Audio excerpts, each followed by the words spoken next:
Welcome back to the channel. Let's take a look at how the CPI data has affected the markets. Stock markets are down, but are we seeing a bottom come in? Bitcoin, of course, we're attempting to throw in this low, but is a real significant low near. Let's take a look at that, plus crypto, and of course, buying Bitcoin in our fear and greed plan.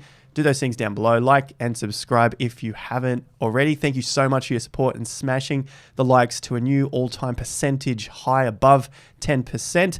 And thanks to our video sponsors, Bybit. Link is in the video description. Had a lot of comments from people asking about trading Luna and UST. It is available on Bybit. No KYC over there. Stay safe, of course. And you can be in the draw to win one of 4 lucky prizes, half an ETH each, exclusive to this channel and Michael's channel, just using that link to Bybit down below. So that's a total of 2 ETH that we're giving away during this crypto crash. All you got to do is sign up with that link, deposit at least $10 over there. All right, let's dive in today's video. US inflation remains at 40-year highs, defying expectations. The CPI increase was 8.3% in April, including the rises in core inflation and prompts fall in equities. So NASDAQ has continued down. These were the targets: 12,000 points, 11,700 points. We're still on our way there. As you can see from the data overnight, the market has fallen. The low is at, the close is at a low, and the trend is still down. So while the trend is down, what do you got to do? You got to stay with the trend. Next level, like I said here, around that 50% level, 11,700 points. Why do I keep referring back to the NASDAQ and the S&P? Well, this, of course, is the major markets. We want to see where they're pulling up. And we have some targets in terms of prices where they could potentially pull up. And then I think that will bring some more stability to the markets. The fear will still be high. Everyone's still going to be quite fearful, but we might start to see some signs in the stock markets before the rest of the markets catch up, or before the rest of the retail investors catch on to what's going on here. Because always you hear the same old story. I want to wait for the dust to settle. I want to wait to see how things come out in the next month or 2 or 6 before they really start to figure out what they want to do. Generally, like we've seen with crypto as an example, and all markets are made up of humans, they come in way, way, way too late because they want to wait for the first thing to feel safe, the next thing to feel safe, the third thing to feel safe. And by that stage, if everyone's feeling safe, then everyone's in the market. And if everyone's in the market, you don't have any more buyers left. So what happens? The market turns the other way. Everyone turns into sellers because no one's buying anymore, and people freak out. The same thing happens to the downside. It's all just flipped in reverse in terms of emotions. So look, the halfway point, the 50% mark of this major range is what I'm looking out for next. 11,700 for the NASDAQ. S&P, we've broken through just this. Now we have broken past the 4,000 level. So that was a 50%, heading towards our 3,900 target. So that's my double top, 150% of the double top. That's looking good. And then, of course, a little further down, we have 37 and 3,500. So we're still on point here. Even if the market does have a major correction down to these levels, it's still within a bullish zone for the macro picture moving forward into 2022. Update on UST. Nothing is essentially fixed yet. All we really have are hopes and dreams from Do Kwon in terms of what can happen to UST and to Luna. But the market has other ideas. We've gone from 25.9 cents for 1 UST, which should essentially be worth $1. And now we've bounced all the way back up to 78. So I know a lot of people are trying to time this and get some fantastic trades out of it. And of course, if you could get that timing right, definitely some good profits to be had here. Same goes for Luna as well. Onto the hourly chart, because this is where a lot of the moves had happened. Obviously, it's just been straight down from $120 falling to 75 with the bounce, and then of course 75 was the level that really started to it got really serious once the market broke 75. So that was one of those key levels that I was looking at based on that little double bottom, which basically failed extremely heavily. It bounced up, got rejected at these previous support zones, and then we basically tumbled from that point. So zooming right in all the way down to where the lows came in last night at what a fantastic number, at 69 cents. The market had a extremely swift bounce up to a top of $7.78. So essentially a 10x within 2 hours. And now we've basically just flatlined since that point, which was midnight my time, now coming into 12 p.m. here. In terms of any more trades, look, I would probably be looking at this from the lows getting broken down. So beneath these low levels of $1, $1, $1.02, $1.02. So you can see there's a bit of support here coming in around that $1.02. And then to the upside, you can see it just try and peak above around $1.40. So there's still a fair bit of a percentage within Luna if you wanted to trade it. But of course, the risks are extremely high if you're inexperienced when it comes to trading, especially on leverage. And if the odds or if the risk is far too high for you, putting in way too much money. Again, more stories I heard about that as well. So definitely stay safe out there. But of course, there are opportunities here. Now onto Bitcoin and where we have been buying Bitcoin over the last 4 days. Never going to get the exact bottom, never going to get the exact top. So with those out of the way, we can take that ego out of it. We don't need the clout to buy the exact dollar at the bottom. We just want to make money from the markets. That's all this is about. So I'm looking here at around a bottom territory between about that $20,000 and about $29,000 because that's where the lows are essentially getting broken. What is looking good here is the volume that has been coming into the market the last few days, and it's really trying to stop the bleed. You can see we had the big day down on the 9th, which was the extreme fear. Yesterday, we tried to bounce and just get out of this slump. And then overnight, we've basically tanked past those lows again and taken out 28,000 to touch into the 27s. So the close hasn't been the greatest. We definitely want to see it at least above 28, probably more likely around $30,200, which was the 50% target I had looking back using our weekly and our fib extension from our top, so the all-time high, to that low, and then bring it up to where the rally came in. And so that 50% level was $30,200. So basically 50% of the range down is a nice sweet spot for the market to test before it breaks down further. And so going to the hourly, you can see that the market was really, really attempting to hold the 30,200 level. That's how cleanly these 50% work. You can check it out here on the 10th, touched it again, bounced up, we came all the way back down, touched dead on that. So this is on a macro fib extension looking for some support levels. You can see it happened again. So this was a really big battle at that 30,200 before it broke down. And now we're on the underside of it, coming back up to test the 30,200 once again. Now, of course, this is only the last 48 hours, but this has been extreme times after an extreme fall. So for this figure, in my analysis here, for this figure to come up and pull up the market for a period of time, I think that's at least a good sign in the short term, providing the market can close back above and then above these tops here where it was attempting to rally. So those tops are about 32,500. So two key numbers in my analysis are 30,200. You can see that that is essentially a flip level. That's where you get the term from. The market was bullish above that, attempting to be bullish, obviously, to regain that critical level up there, 34,500. And now it's flipped underneath and it's trying to get back above that level before we take off once again.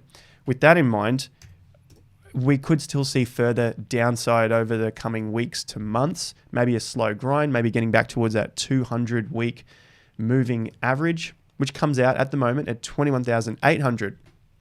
So as the weeks remain above this level, of course, that's going to increase the average price to something higher than 21,800. Maybe we get to 22, 22 and a half. And so the longer this thing happens to grind out, maybe grind slowly down, then that's going to bring up the 200-week moving average, and maybe we end up at around that midpoint in the mid-20s. We're going to look at where we've been buying and why, of course, on the fear and greed. But if that's the case, and these are some of these lower targets when it comes to Bitcoin's price, now we can start to weigh up the risk versus reward.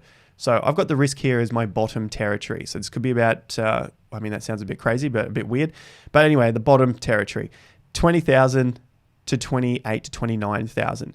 So in terms of a percentage, we just take this tool here where we currently sit, and we get into the 26. That's about a 10% drop from where we are, down to the mid 20s, around 15, all the way down to 20%. That's about 30%. Okay, so sorry, 20 grand is about a 30% loss. So now we start to weigh up can our emotions handle a 30% loss in our accounts at this point? If your emotions can't, then you're probably better off to wait on the sidelines for months until you see a consolidation and a reversal and the market to take off again. If you can handle where we're currently at, potential 30% loss, doesn't mean it has to hold up at 20 grand. Maybe it goes into the Perma Bears target where they believe Bitcoin's going to 3 grand or $8,000 or $12,000. I don't think that is possible at this point.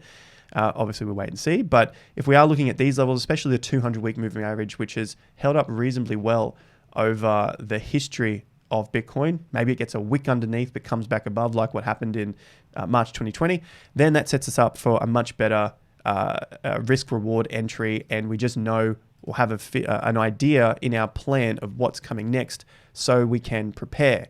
So what happened today? Fear is at 12. Yesterday at 12, day before, what do we get? 10 and then 11. So it means we've been buying Bitcoin every single day over the last 4 days based on the fear and greed being 15 or under on this reading, that's a big reason why I don't like to just buy every time it's in fear or extreme fear or below 20. I want to see it really, really hurt. And from what I saw over the history of the fear and greed index, it really, really hurts at approximately 15 or under.